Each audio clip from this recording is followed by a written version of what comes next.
Right, so the numbers out of Alberta are up by quite a bit, 120 new cases yesterday.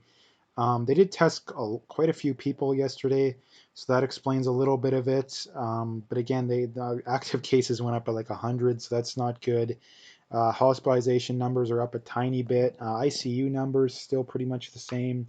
There was a couple new deaths, but again, the big thing to point out is that the numbers are mainly. I mean, Calgary is mainly in the Calgary area is the main area that's had spikes. I mean, I remember about 2 or 3 weeks ago when Edmonton and Calgary were pretty much the same for active cases, and Edmonton was actually ahead of Calgary for a few days, I believe.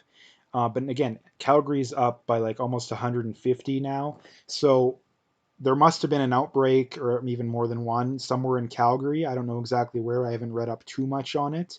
But the main thing I wanted to point out here is that I mean I pointed it out before, but we don't need to re-lock down. I don't care how bad it gets. The first go around proved that that was completely unnecessary. And I mean unless there's like 10,000 active cases maybe, but um, that would be the only way that I think we would have to consider it. But the main point being is that, I mean, number one, the numbers are probably inflated to a degree. We already know that out of the States. We already know that out of Toronto. Again, the simple solution is the numbers are probably inflated to a degree. And the other solution, too, is that um, it's Calgary that's had the big outbreak. Like for people, I see constantly people from Edmonton area on social media that are freaking out. I mean, the vast majority of new cases are coming from Calgary, at least recently. So it's not something to be overly worried about. In Calgary, yeah, they should be doing a little bit, but I mean, Calgary's had the whole mask thing going on for over a week now, and I don't think it's had much of an effect. So, um, I don't, and not to mention too, this whole mask panic has been going on for a while now. So, I don't think that that makes as much of a difference. I mean, it clearly doesn't make as much of a difference as people think for a few reasons. Number one, there's no point in wearing a mask if you're healthy, it only has negative consequences. And number two, if you're asymptomatic, we already know, and the WHO has admitted that asymptomatic spread is very rare. So, in fact, they say it's. I think they said it's very very rare. So the idea that you need to wear a mask if you're asymptomatic makes no sense. The only way you should be wearing a mask is if you're sick or maybe if you're older. But the problem with that is that, like I've said before, is that it will downregulate your immune system. It will downregulate your oxygen intake. And I know people have denied that, but you can literally search up guys. I don't know if YouTube allows the videos, but I've seen them of guys testing the amount of oxygen in the general air, out in the open, and with a mask, it goes down pretty significantly. So again, that's something I wanted to point out. Um, I'm not going to talk about the numbers out of the States because they're not out as of me making this video. I have to record it a little early because I have stuff to do, but um, my guess is that they're pretty much the same. And not to mention too it's almost pointless talking about numbers at this point. I'm probably going to quit doing it pretty soon because we know they're inflated and it's kind of same old, same old.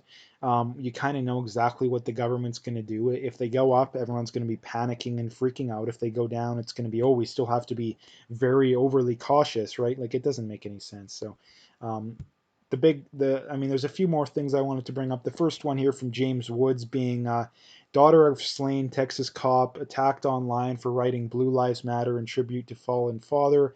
Police lives matter to millions of silent Americans. We are silent no more. Now, again, this is just terrible. I mean, again, this is just more evidence that the Black Lives Matter movement is largely more disingenuous than they are not disingenuous for the simple reason, too, that um, if they weren't so disingenuous, then why are they attacking someone whose kid was killed, or someone whose parent was a cop that was killed? Again, like why is that a battle that you insist on fighting? And again, I mean, this is just hopefully, I would imagine that it's turning people off to this Black Lives Matter movement, and that when it first started out, it was relatively grassroots. It was largely a good cause, and it's been taken over by these crazy leftists who are a lot of them communists, so a lot of them admitted they're communists. And not only that, too, there's a lot of people making a lot of money off it too. I mean, you look at this, the donation, the company that takes the money for the Black Lives Matter is gives money to Democrats again. So the reality is that it's not a good movement, I guess is a good way of putting it, in that they started out with a good cause, but they've largely shifted towards just being disingenuous, and they're largely not interested in change. Again, I've been over this a million times, but if you haven't heard again, if they actually cared about Black Lives Matter, they would be up in arms about the the literal slavery that's going on throughout the world. A lot of those being black people. Um, the fact that only 10 unarmed black people were killed last year by police, but like 7,000 were killed by other blacks. Again, blacks are 50 times more likely to kill another black than someone who's white is. Again, so if they actually cared about saving black lives, they wouldn't be talking about white racism, because you're literally talking about, you're walking over a mountain of bodies to be worried about one body. Like, come on, people. Again, so that's kind of in a nutshell. I don't want to make it too long here, because I don't want to make this video too long. Um, this is from Donald Trump Jr. Again, the NBA has gone full on social justice warrior commie, and that's the NBA really loves their communist overlords. The NBA store allows defund the police, beware of Jews on custom jerseys, but not free Hong Kong.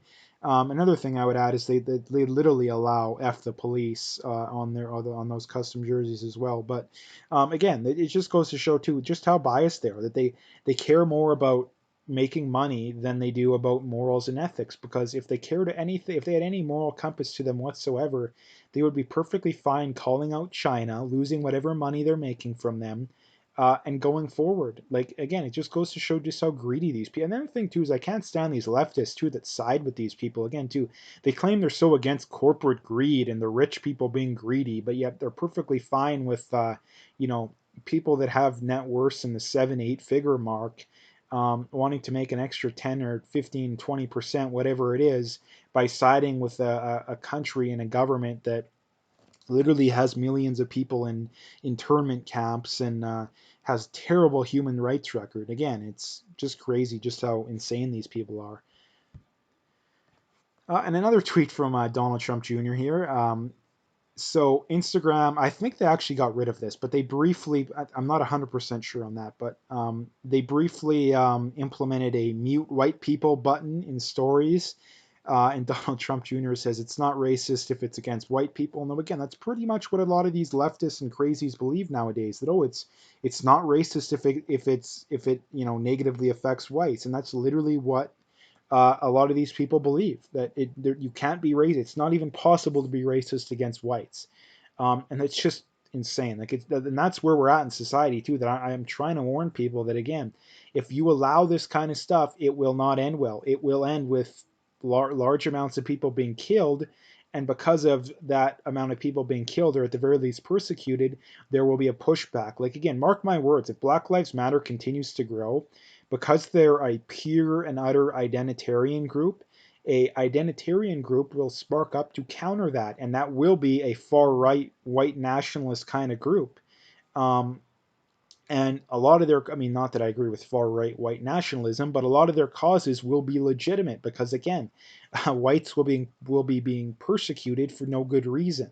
Again, and this is the problem with the Black Lives Matter, is that rather than look themselves in the mirror, they choose to blame other people. And again, that's why I just can't agree with them. I can't agree with them.